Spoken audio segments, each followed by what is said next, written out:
नमस्कार. तर पिंगा ग पोरी पिंगा या मालिकेच्या आजच्या भागात आपण पाहणार आहोत की तेजा प्रेरणाच्या आईवर आणि वल्लरीच्या सासूवर खूपच चिडलेली असते.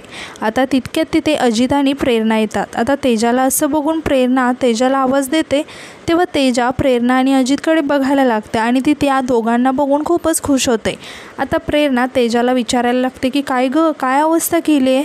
तेव्हा तेजा हसत सांगते की अगं, आज तुम्ही येणार होता ना 5 परतावणाला, त्याचीच तयारी करते.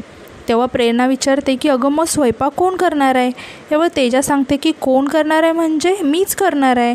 यावर आता प्रेरणा हसायला लागते आणि म्हणते की नाही, आयडिया छान आहे तुझी, पण आता मी आले ना तर मी मदत करते तुझी, चल. असं म्हणून प्रेरणा लगेचच आता पदर खोचून कामाला लागते. तेव्हा तेजा प्रेरणाला समजावत म्हणते की अगं, पण तू कशी काय मदत करशील, तू इकडे आले आहेस ना 5 परतावणाला. तर प्रेरणाची आईसुद्धा म्हणते की प्रेरणा, अगं तुझंच 5 परतावणं आहे ना, तर तू मस्त आराम करायचा आणि जेवायचं. आणि ती अजितला म्हणते की जावई बापू, सासरी काम करून ही दमली असेल ना. तेव्हा प्रेरणा म्हणते की असं काही नाही आहे, आणि असंही अजितला काय आवडतं ते मला माहिती आहे ना, आणि माझ्या मैत्रिणीला मीच मदत करणार आहे. आणि ती तेजाला म्हणते की चल तेजा.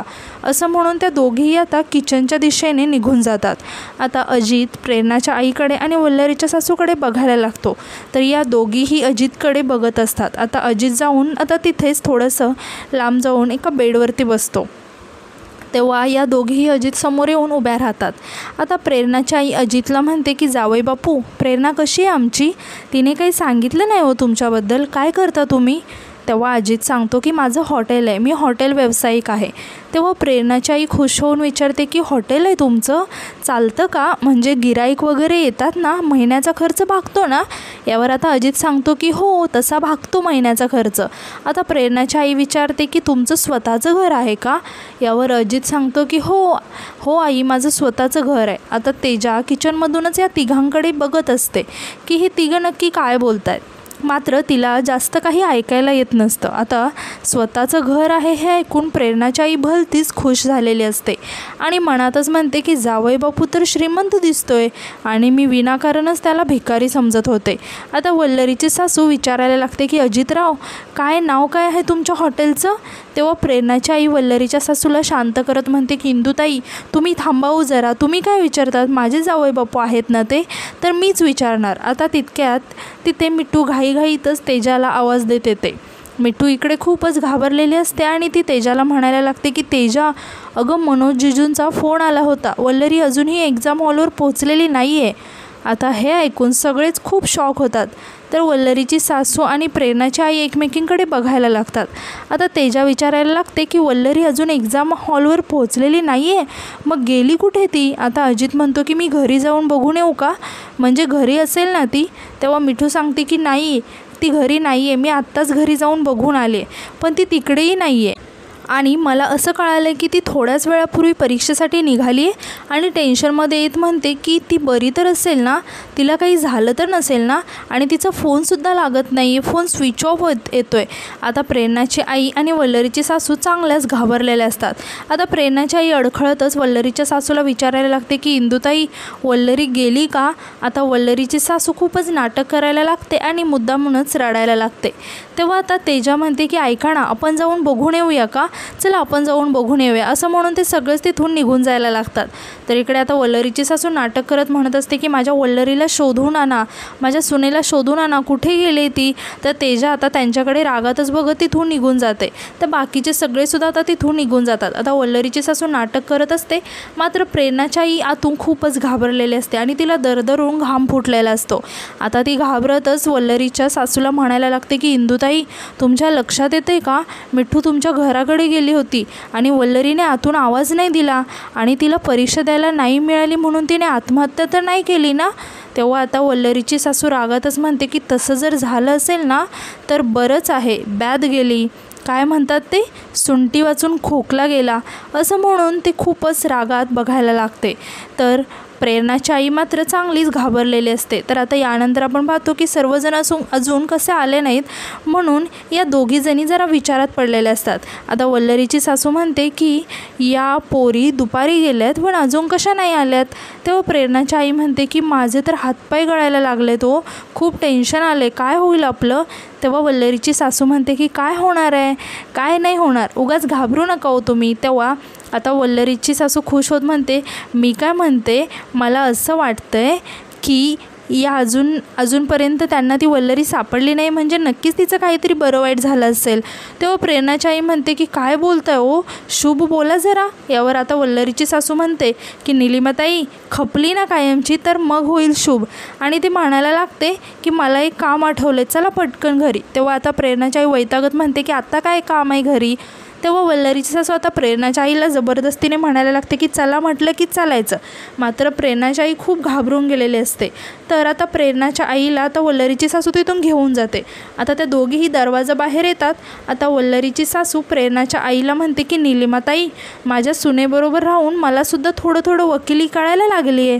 एक दिवशी ना ती नानावटी सरांसोबत फोनवरती बोलत होती कुठल्या तरी खटल्याविषयी. मी तिला हे बोलताना ऐकलं की कुठल्या तरी वस्तूवर आपल्या हाताचे ठसे राहिले तर तो पुरावा म्हणून सादर होतो कोर्टात, म्हणून आता इथे येऊन आपल्या हाताचे ठसे पुसूया आपण. तेव्हा आता प्रेरणाची आई विचारते की इंदुताई मी काय म्हणते, हाताचे ठसे जसे वस्तूंवरती असतात तसेच पायांचे पण असतील ना, तर ते पण आपण मिटवून टाकूया. आता हे ऐकून वल्लरीची सासू थोडीशी वैतागते आणि म्हणते की जाऊ दे. आणि ती परत म्हणते आणि परत मोबाईलकडे बघत म्हणते की हा वल्लरीचा मोबाईल आहे ना, तोही आपल्याकडेच आहे ना, तो सापडला तर आपण अडकू, तो सुद्धा ठेवावा लागेल आपल्याला, चला जाऊन ठेवून या आतमध्ये. आता प्रेरणाची आई खूप घाबरते आणि म्हणते की नाही मला भीती वाटते बाबा, मी नाही जाणार. तेव्हा वल्लरीची सासू प्रेरणाच्या आईसोबत आतमध्ये जायला तयार होते. आता वल्लरीची सासू प्रेरणाच्या आईला म्हणायला लागते की आतमध्ये गेल्यावर डोळे बंद करा निलिमाताई, वल्लरी पडली असेल ना तिकडे, तिच्याकडे अजिबात बघू नका, असं म्हणून आता ती दरवाजाचं लॉक ओपन करते आणि साडीच्या पदराने त्या लॉकला पुसायला लागते. आता हे बघून आता प्रेरणाची आईसुद्धा घाबरतच तिच्या हातातील मोबाईल स्वतःच्या साडीच्या पदराने पुसायला लागते. आता दोघीही दरवाजा उघडून डोळे बंद करून आतमध्ये यायला लागतात. आता दोघींनीही डोळे बंदच केलेले असतात आणि दोघीही खूप घाबरलेले असतात. आता अचानक वल्लरीचा आवाज यायला लागतो की सासूबाई, ओ सासूबाई. आता वल्लरीचा आवाज ऐकून या दोघी खूप घाबरून जातात आणि देवाचा धावा करायला लागतात. आता वल्लरी म्हणायला लागते की असं का केलं याचं उत्तर मला द्या, का असं वागलात तुम्ही माझ्यासोबत, काय चुकलं होतं माझं. सासूबाई तुमच्यामुळे मला हे पाऊल उचलावं लागलं आहे. आता माझा आत्मा असाच भटकत राहणार आहे बघा, आणि याला जबाबदार फक्त तुम्ही असणार आहात सासूबाई. आणि जर का मला परीक्षा नाही देता आली तर मी तुम्हाला सोडणार नाही. आता वल्लरीचे हे शब्द ऐकून या दोघी खूप घाबरलेल्या असतात. आता प्रेरणाची आई तर खूप रडायला लागते आणि म्हणायला लागते की मी तुम्हाला सांगितलं होतं ना इंदुताई की तिला परीक्षेला जाऊ द्या. आणि म्हणायला लागते की वल्लरी माझी चूक नाही आहे गं, मी काहीच नाही केलं आहे, हे सगळं तुझ्या सासूबाईचं कारस्थान आहे. आता वल्लरी म्हणायला लागते की शिक्षा तर दोघींनाही होणार, दोघीच सामील होताना या एकमेकींना, मग आता शिक्षासुद्धा दोघींना भोगायची. आता हे सगळं ऐकून या दोघी चांगल्याच घाबरलेल्या असतात आणि लगातार आता देवाचा धावा करायला लागतात. आता तितक्यात वल्लरी पाठीमागून येते आणि तिच्या सासूच्या खांद्यावर हात ठेवत म्हणते की सासूबाई. तेव्हा आता प्रेरणाची आई आणि वल्लरीची सासू दोघी घाबरून ओरडायला लागतात आणि पाठी वळून बघतात तर पाठीमागे वल्लरी, तेजा, मिठू, श्वेता आणि प्रेरणा या सगळ्याजणी उभ्या असतात आणि रागातच या दोघींकडेही बघत असतात. आता मिठू म्हणते की काय मग काकू, घाबरलात का तुम्ही आम्हाला बघून. तेव्हा आता वल्लरीची सासू घाबरतच म्हणते की आम्ही तर फक्त वल्लरीलाच बंद केलं होतं, मग तुम्ही सगळ्या कशा आलात इथे.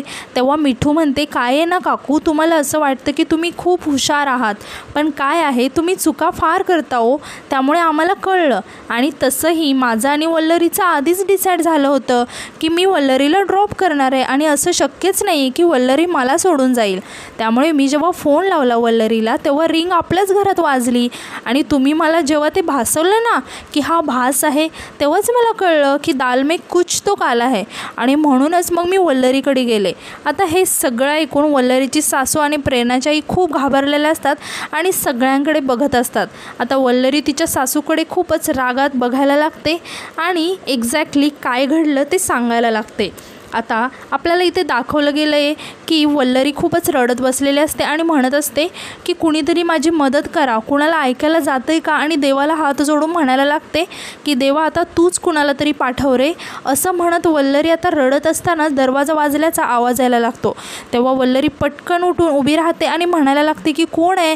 आता मिठू पटकन दरवाजा उघडून आत येते। आता मिठूला बघून वल्लरी खूपच खुश होते आणि मिठूला मिठी मारते आणि रडतच म्हणायला लागते की मिठूताई तुम्ही अगदी देवासारख्या धावून आला तो। आता मिठू वल्लरीला म्हणायला लागते की आपण हे सगळं नंतर बोलवा, चल पेपरला जायला उशीर होतोय ना। आता वल्लरी विचारायला लागते की तुम्ही दरवाजा कसा काय उघडला। तेव्हा मिठू आता तिच्या हातातील चावी दाखवत सांगायला लागते की यासाठी शेजाऱ्यांकडे एक एक्स्ट्रा चावी द्यावी लागते आणि म्हणते की बरं चल बघू पटकन। आता हे सगळं ऐकून वल्लरीची सासू आणि प्रेरणाची आई खूप घाबरून गेलेल्या असतात, कारण त्यांचा डाव फसलेला असतो। आता या पाचही जणी या दोघींकडे खूप रागाने बघत असतात। आता तेजा वल्लरीच्या सासूला म्हणते की काय हो इंदू काकी, अजून किती त्रास देणार आहात वल्लरीला, थोडीशी लाज बाळगा ना, थोडी सुधारा आता तरी। तेव्हा मिठू म्हणते की या दोघींकडून ना अपेक्षा करणं चुकीचं आहे ग तेजा। तेव्हा श्वेता म्हणते की यांना काय वल्लरीला त्रास देण्यात जास्त इंटरेस्ट आहे ना बघा, आणि म्हणते की अहो इंदू काकू, वल्लरीसारखी सून तुम्हाला शोधून सापडणार नाही आणि तुम्ही तिला इतका त्रास दिला। आता प्रेरणा तिच्या आईला म्हणते की आई मी आता तुला शेवटचं सांगते आता बॅग भरायची आणि सरळ गावी जायचं आणि इथे परत कधीही यायचं नाही। तेव्हा आता वल्लरी म्हणते की थांबा, या दोघींना असंच कसं सोडायचं। आता प्रेरणाची आई आणि वल्लरीची सासू खूप घाबरून वल्लरीकडे बघायला लागतात। आता वल्लरी रागातच तिच्या सासूकडे बघत म्हणते या वेळेला त्यांनी इतकी मोठी चूक केली आहे ना, त्यांना शिक्षा तर व्हायलाच पाहिजे। तेव्हा श्वेता म्हणते की अगं नेहमी आम्हाला हेच वाटतं, पण दरवेळेला असं काहीतरी झालं की तू तुझ्या सासूचीच बाजू घेतेस आणि माफ करतेस त्यांना। तेव्हा वल्लरी म्हणते की नाही श्वेताताई, प्रत्येक वेळेला मला असं वाटतं की सासूबाई आत्ता सुधारतील, पण नाही, इतके दिवस सगळ्या गोष्टी माझ्यापर्यंत होत्या ते ठीक होतं, आता गोष्ट माझ्या स्वप्नांची आहे आणि माझ्या स्वप्नांवर जर का पाणी फेरलं तर मला नाही चालणार, यांना शिक्षा तर व्हायलाच हवी। तेव्हा आता दोघीही वल्लरीसमोर हात जोडतात आणि वल्लरीची सासू म्हणायला लागते की माफ कर गं वल्लरी। आता तेव्हा वल्लरी त्यांच्यावरती ओरडत म्हणते की एक मिनिट, माझं अजून पूर्ण नाही झालं आहे, तुम्हाला अनेक वेळा मी सांगितलं की हे स्वप्न फक्त माझं नाही आहे तर माझ्या नवऱ्याचं सुद्धा आहे, या स्वप्नांमध्ये रंग माझ्या नवऱ्याने भरलेत, तुम्हाला किती वेळा सांगितलं, हे सगळं करून तुम्ही फक्त मला त्रास नाही देत आहात, तुम्ही तुमच्या मुलाला सुद्धा त्रास देताय आणि माझ्यापेक्षा दुप्पट त्रास देत आहात, तुमच्या डोक्यात नाही शिरत आहे ही गोष्ट, पण या वेळेला नाही या। आणि ती श्वेताला म्हणते की श्वेताताई। तेव्हा दोघी खूपच घाबरून जातात। आता वल्लरीची सासू म्हणायला लागते की वल्लरी मी खरं सांगते गं, मी पुन्हा असं नाही करणार, यावेळी फक्त माफ कर। आता श्वेता तिथून काहीतरी आणायला निघून जाते, तर वल्लरी इकडे प्रेरणा आणि तेजाला म्हणते की प्रेरणाताई, तेजाताई। आता तेव्हा दोघीही लगेच प्रेरणाची आई आणि वल्लरीच्या सासूला पकडतात। आता मिठू लगेच जाऊन दुपट्टा घेऊन येते आणि या दोघींनाही त्या दुपट्ट्याने बांधायला लागते। आता दोघीही खूपच घाबरलेल्या असतात आणि म्हणत असतात की सोडा आम्हाला, आणि दोघी खूपच ओरडत असतात। वल्लरी मात्र हाताची घडी घालून शांतपणे या दोघींना असं ओरडताना बघत असते। आता वल्लरीची सासू वल्लरीला आवाज देत असते की वल्लरी यांना सांग काहीतरी, यांना सोडायला सांग ना। तेव्हा वल्लरी म्हणते की काय बोलताय सासूबाई, मला ऐकायलाच येत नाही अजिबात। आता श्वेता या दोघींनाही मिरचीची धुरी देण्यासाठी मिरच्या आणि जळता कोळसा घेऊन येते। तेव्हा आता हे बघून वल्लरीची सासू आणि प्रेरणाची आई खूप घाबरून जातात आणि म्हणतात की श्वेता ही कोळसा का घेऊन आली आहे श्वेता। तेव्हा श्वेता म्हणते की सांगितल्याप्रमाणे प्लेट चांगली सजवून आणली आहे बघ। आता श्वेता मिरच्या घेऊन त्या जळत्या कोळशामध्ये टाकायला लागते। आता हे बघून या दोघी खूपच घाबरून जातात आणि खूप रडायला लागतात आणि म्हणायला लागतात की आम्ही काहीच करणार नाही, आम्हाला फक्त एकदा माफ करा। तेव्हा वल्लरी म्हणते की तुम्ही काय बोलताय ना ते आम्हाला अजिबात ऐकायला येत नाही आहे, आता तुम्ही दोघी हे एन्जॉय करा, आम्ही तिकडे जाऊन आमच्या मैत्रिणीची 5 परतावणी एन्जॉय करतो। असं म्हणून ते सर्वजणी तिथून निघून जातात आणि बाहेरून लॉक लावून घेतात। तर इकडे प्रेरणाची आई आणि वल्लरीची सासू खूपच गयावया करत असतात की आम्हाला सोडा, मात्र आता या सर्व मैत्रिणींनी मिळून या दोघींची चांगलीच फजिती केलेली असते। आता दोघी खूपच खोकायला लागतात, कारण आता मिरचीचा धूर पूर्ण घरात पसरलेला असतो आणि त्यातून स्वतःला सोडवू शकत नसतात, कारण दोघींचेही हात बांधलेले असतात। तर दुसरीकडे आता अजित आणि प्रेरणाच्या 5 परतावणीचा कार्यक्रम सुरू होतो। आता अजित आणि प्रेरणा दोघेही जेवायला बसलेले असतात आणि ते पहिला घास खाणार तितक्यात वल्लरी ते दोघांनाही थांबवते आणि म्हणते की एक मिनिट, असं काय करताय, पहिला घास एकमेकांना एकमेकांना भरवा ना. आता दोघेही खूप लाजायला लागतात आणि लाजतच आता एकमेकांना घास भरवतात. तेव्हा सर्वजण त्यांच्यासाठी टाळ्या वाजवायला लागतात. आता अजित खायला लागतो आणि सर्वांना सांगायला लागतो की सर्व पदार्थ एकदम छान झालेत असं म्हणत तो जेवणाचं कौतुक करायला लागतो. तेव्हा प्रेरणा म्हणते की हो मग होणारच ना चांगलं जेवण, माझ्या मैत्रिणी आहेतच सुगरणी. तेव्हा आता तेजा म्हणते की मी तर फक्त मदत केली आहे, पण प्रेरणाशिवाय हे पॉसिबल झालं नसतं. आता मिठू म्हणते की जीजू तुमच्या आवडीची भाजी केली, टेस्ट करून सांगा, मी बनवले. तेव्हा अजित म्हणतो की हो खातो मेहुणीबाई. आता सगळेजण खूपच खुश असतात आणि कौतुकाने अजित आणि प्रेरणाकडे बघत असतात. तर आता हर्षित म्हणतो की जीजू तुम्ही खूप लकी आहात, कारण तुमचं माझ्या बहिणीसोबत लग्न झालं आहे. तुम्हाला आता जिंदगीत कधीच जेवणाचा प्रॉब्लेम येणार नाही. आणि प्रेरणाताईच्या हातचं जेवण म्हणजे आहा जन्नत. आता अजित म्हणतो की सगळे एकदा या ना तुम्ही घरी, मस्त आपण पंगत जोडू, गप्पा गोष्टी करू, धमाल करू. आता सगळेजण खूप खुश असतात आणि हसत वगैरे असतात. आता तेव्हाच प्रेरणाचे बाबा थोडेसे विचारात पडतात आणि इकडे तिकडे बघत म्हणतात की निलिमा आणि इंदुताई कुठे दिसत नाहीत, दोघीजणी कुठे गेल्या. तेव्हा या पाचही जणी थोडेसे शांत होतात आणि एकमेकींकडे बघायला लागतात. आता श्वेता अडकळत म्हणते की त्या ना पिक्चर बघायला गेल्यात. आता तितक्यात प्रेरणाच्या बाबांचा फोन वाजायला लागतो. आता प्रेरणाचे बाबा म्हणतात की प्रेरणा अगं तण्याचा फोन आहे, तू जेव्हा मी बोलतो असं म्हणून ते बाहेर निघून जातात. आता वल्लरी मनातच म्हणते सासूबाई अहो काय करून बसलात तुम्ही, इतकी वाईट आहे का हो मी तुमच्या नजरेत, इतका का रागराग करताय तुम्ही माझा, मला असं नव्हतं वागायचं तुमच्याशी, पण तुम्ही माझा नाईलाज केला असं म्हणून वल्लरीला खूपच वाईट वाटत असतं आणि ती खूप इमोशनल झालेली असते. आणि आजचा एपिसोड इथेच संपतो. तर उद्याच्या एपिसोडमध्ये आपण असं पाहणार आहोत की मनोज त्याच्या आईवरती खूपच चिडलेला असतो आणि तो तिला म्हणत असतो की तू अजिबात इथे राहू नकोस, तू आत्ताच्या आत्ता गावी जा, लोकांनी मला वाईट म्हटलं ना तरी चालेल, पण तू इथे राहायचं नाहीस असं म्हणून तो त्याच्या आईच्या सर्व बॅग भरतो आणि हाताला पकडून खेचतच घराच्या बाहेर काढायला लागतो. तेव्हा आता वल्लरीची सासू मनोजला गयावया करायला लागते की मण्या माझं ऐक, असं नको करूस रे, पण मनोज मात्र काही नाही ऐकता त्याच्या आईला घराबाहेर काढत असतो. आता तितक्यातच मनोजचे बाबा आणि मनोजचा भाऊ तिथे येतो आणि त्या दोघांनाही खूपच लागलेलं असतं. आता या दोघांकडे बघून वल्लरी आश्चर्याने विचारते की पप्पा दादा तुम्ही दोघं इथे काय, कसं काय. आता मनोजसुद्धा विचारतो की आणि हे काय झालं तुम्हाला असं म्हणून आता मनोज आणि वल्लरी दोघेही शॉक होऊन बघत असतात. आणि आजचा एपिसोड इथेच संपतो. तर आजचा एपिसोड तुम्हाला कसा वाटला हे कमेंटमध्ये नक्की सांगा आणि नवीन एपिसोडसाठी आपल्या चॅनलला सबस्क्राईब करा. धन्यवाद.